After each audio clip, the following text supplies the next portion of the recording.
Mark, it's very good to see you again.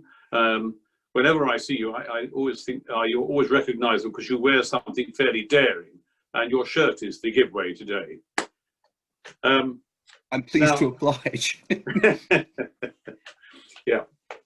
So you started off life, I gather, in the West Midlands, just north of Birmingham?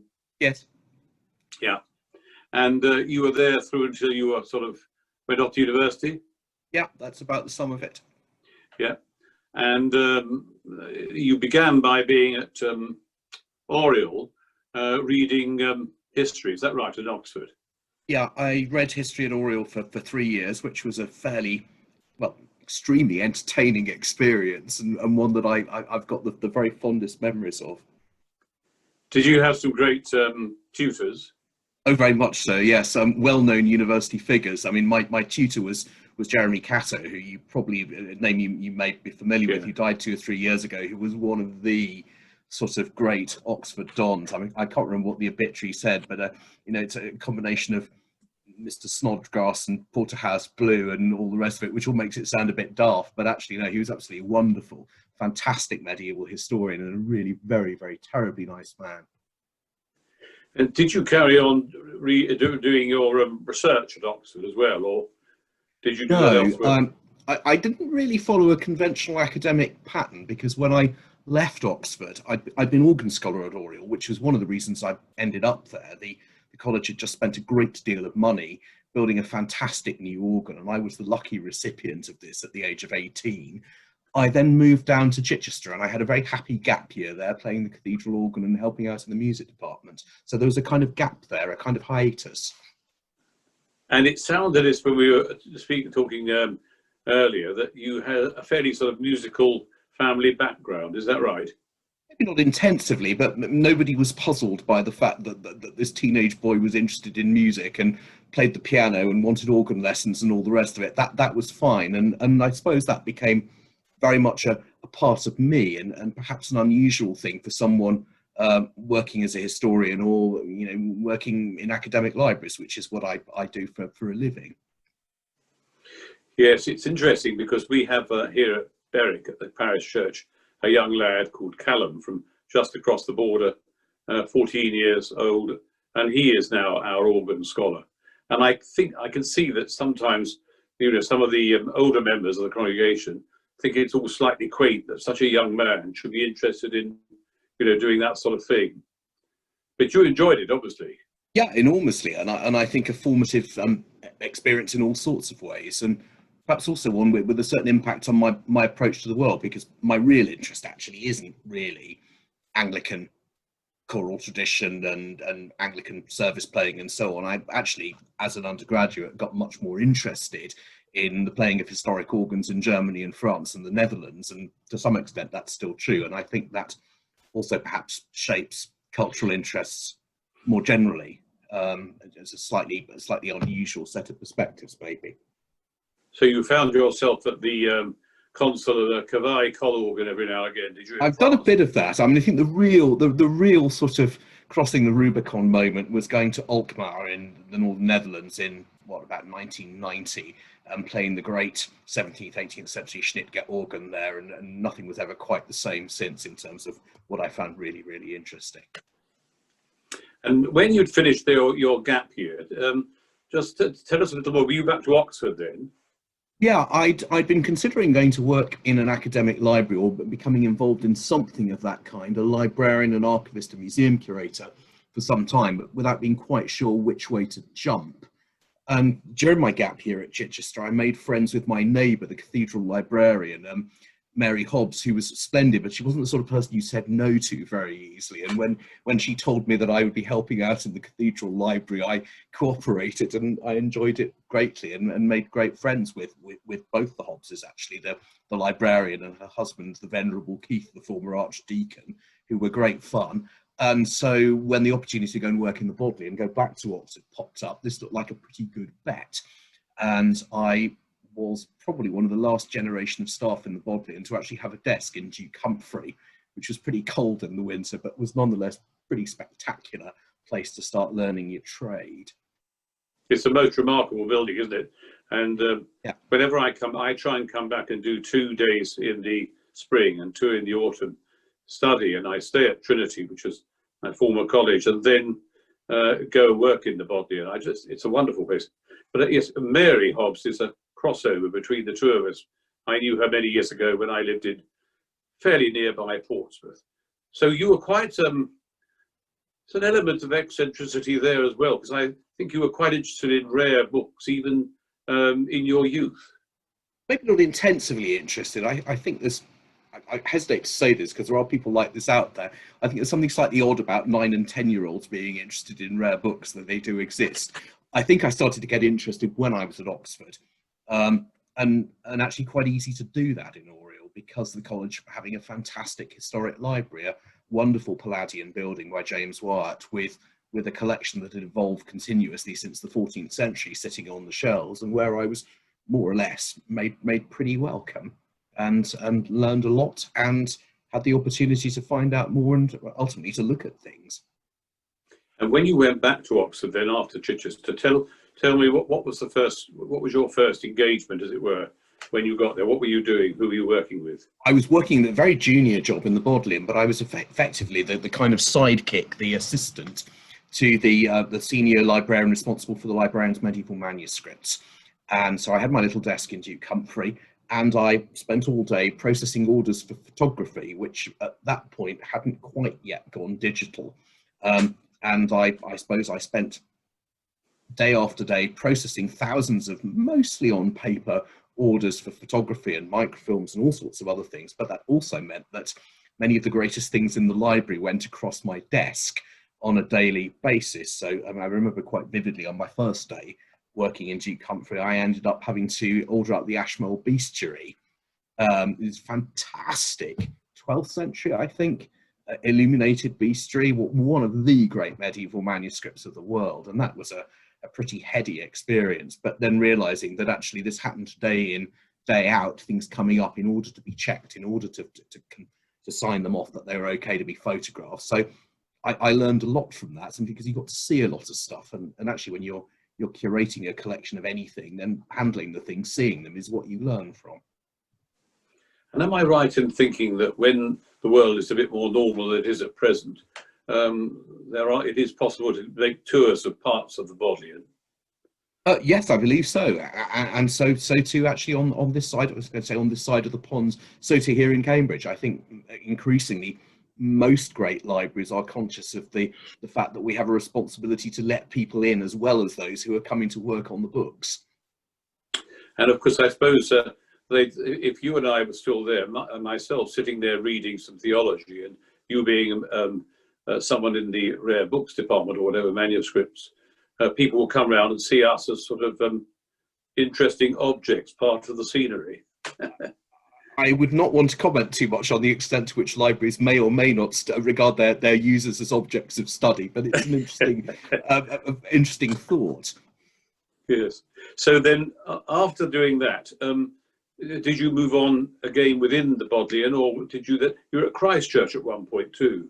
I did a library degree, library MA at UCL, which was and is still one of the places that you do that in Britain, and having done that and fallen in to some degree with the head of department, Robin Alston, who was a fantastic, if maverick, bibliographer and scholar and expert on 18th century books and many other things. I found my way back to Oxford.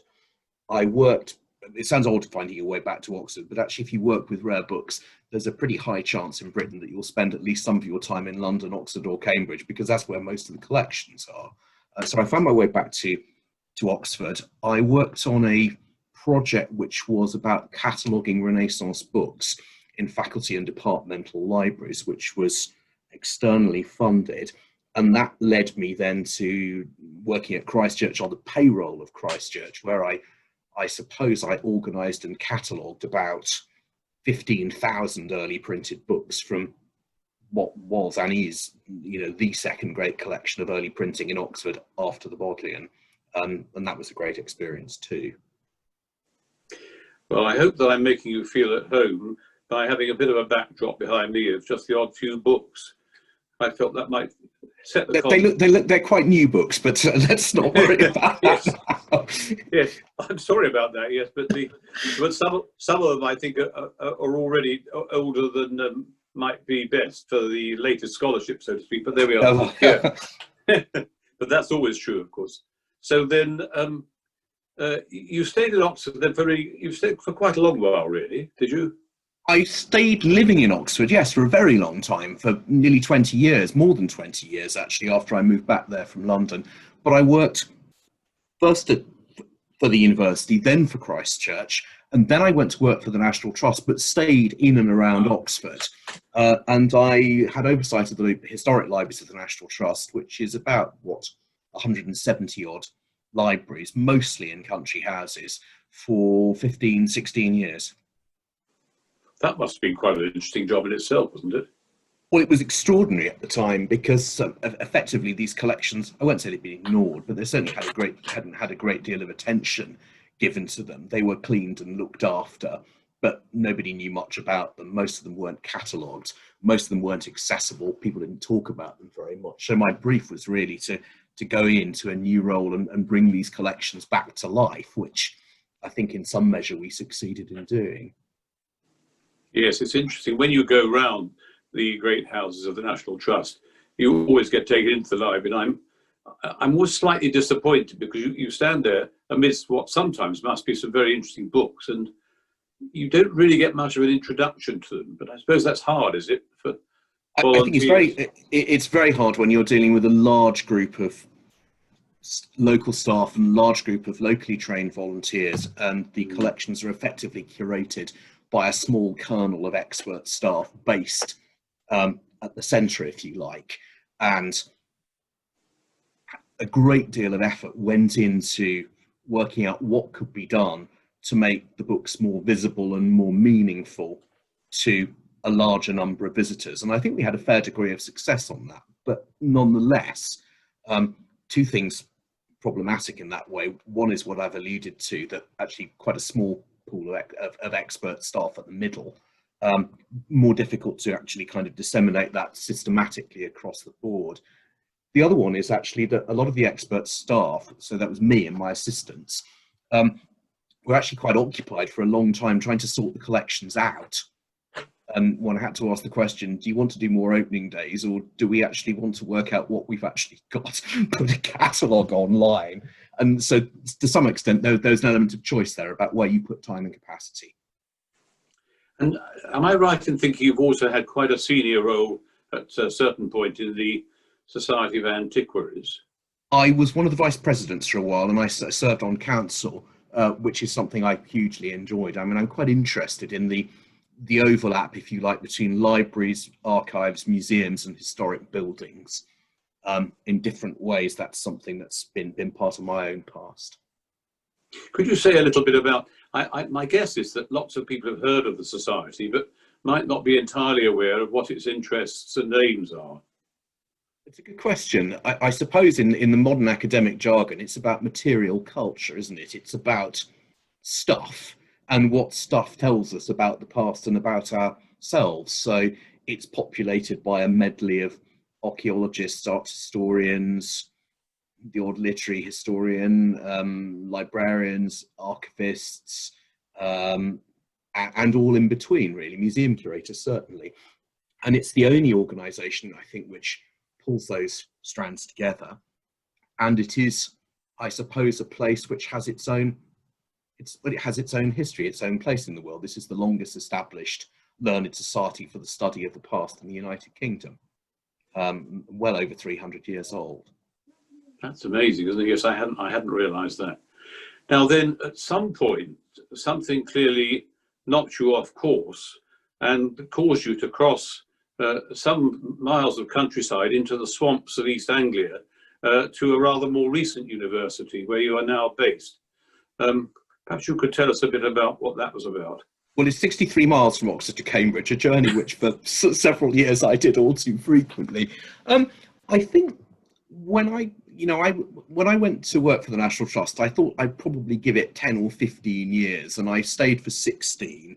But I think it was clear to me for some time before I moved to Cambridge, that I was either going to have to change soon and do something different, or I'd carry on doing this for the rest of my career. And that was most certainly not what I wanted to do. So when the opportunity came up to take on a senior job at one of the world's great research libraries, Cambridge, which is in most regards is the twin of the Bodleian. They are parallel histories and parallel institutions in all sorts of ways. It was altogether tempting. And also, having lived for quite some years, nearly 20 years, I won't say out in the deepest countryside, but lived in a village in the Cotswolds, the idea of living somewhere a bit more urban, where you could go to the cinema or the theatre or choral evensong without having to get in the car, also had a sort of appeal. So the combination of that, plus the library, plus the opportunity to be a member of the University of Cambridge, was pretty attractive. And are you based in Giles Gilbert Scott's Great Tower or not? I don't literally work in the tower, but yes, I'm in the Scott building, yes. Yeah. Which is, as you know, is this huge brick Art Deco German Scandinavian functionalist building, which we moved into in 1934, having previously occupied a spectacular, but I think rather overcrowded set of medieval and Renaissance buildings next to King's Chapel, where we'd been for the previous 500 years. But I always think that Scott, nonetheless, was a remarkable person, because if you think the red telephone box, the Waterloo Bridge, which is a rather graceful modernist building, and also Liverpool Cathedral, the last gasp of neo-Gothic, all by the same man. Yeah, I suppose it is, isn't it? The cathedral, if you like, is kind of modernist Gothic, and yes. And yeah, the buildings like the library, which I suppose lines up with buildings like Battersea Power Station and Bankside Power Station, now take modern, are very much an idea of what modernity would have looked like in the late 1920s, rather than white concrete boxes. Now, although Cambridge University Library, according to the little note you sent me, got started rather late in 1416, some 13 years before that, the Stationers' Company, of which you're part, was already going. And of course, Stationers' Hall had been another place where books had to be registered at an early date. What brought you into the Stationers? I've been great friends for very many years with David Pearson, who is I think a long-serving stationer, and David intimated that this might be something that I would find both enjoyable and useful and worthwhile thing to do, which I certainly have done. I should add, incidentally, the University Library in Cambridge was not founded in 1416. It almost certainly predates the Stationers. We just don't have a foundation date for it. It's probably the 1360s or 70s, but not that we're in any way competitive about anything like that. No, as you'll probably gather, right, that was a little bit of a wind-up for you anyway. But anyway, it's been a delight to having this conversation, and we are delighted that you're part of Stationers now. You bring to Stationers just one of those particular sets of talents that we've always regarded as essential to what we're about. So, Mark, thank you so much, and look forward, when things start to get a bit normal again, having a good meal with you in Stationers' Hall. Indeed, yes, Master. I look forward to coming back to the hall when it's possible to do so. It's very nice to talk to you. Thank you.